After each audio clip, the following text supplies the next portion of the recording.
અંકલેશ્વર નગરપાલિકા દ્વારા પ્રતિબંધિત પ્લાસ્ટિકના ઉપયોગ સામે કડક કાર્યવાહી કરવામાં આવી રહી છે.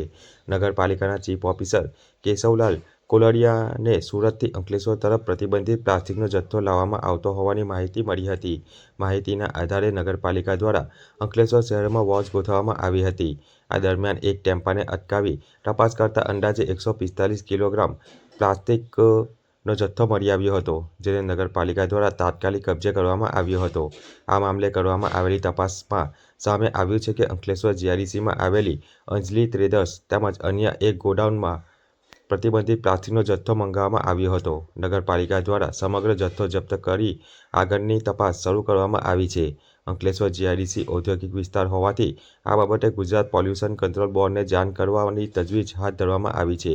ઉલ્લેખનીય છે કે અંકલેશ્વર નગરપાલિકા દ્વારા છેલ્લા 1.5 મહિનામાં પ્રતિબંધિત પ્લાસ્ટિકના ઉપયોગ તથા જાહેર સ્થળે ગંદકી કરનાર સામે ₹2.25 લાખનો દંડ ફટકારવામાં આવ્યો છે.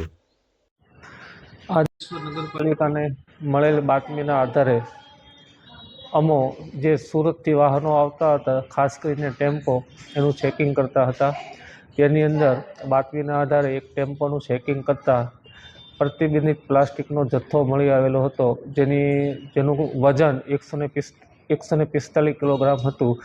પછી ડ્રાઈવરની પૂછપરછ કરતાં એ સદર જથ્થો અંજલિ ટ્રેડર પોલીસ સ્ટેશનની પાસે જીઆઈડીસીનો અને પંકજભાઈ એનું એક જીઆઈડીસીમાં ગોડાઉન છે, આ બંનેનો જથ્થો મળી આવેલો છે, જે નગરપાલિકા દ્વારા જપ્તે કરવામાં આવેલ છે. ને આગળની કાર્યવાહી કરવા માટે જીઆઈડીસી વિસ્તાર હોવાથી અમે ગુજરાત પ્રદૂષણ કંટ્રોલ બોર્ડ જીઆઈડીસીને આ બાબતે જાણ કરી અને કાગળ લખવાના છીએ.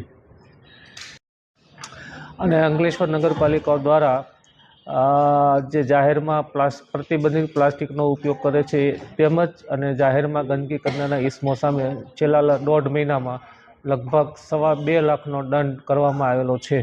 અને અત્રેથી હું નગરપાલિકા વતી સૌ નાગરિકોને વિનંતી કરું છું કે અંકલેશ્વર નગરપાલિકાને સફાઈ અને સ્વચ્છતામાં મદદરૂપ થાય અને સહકાર આપે.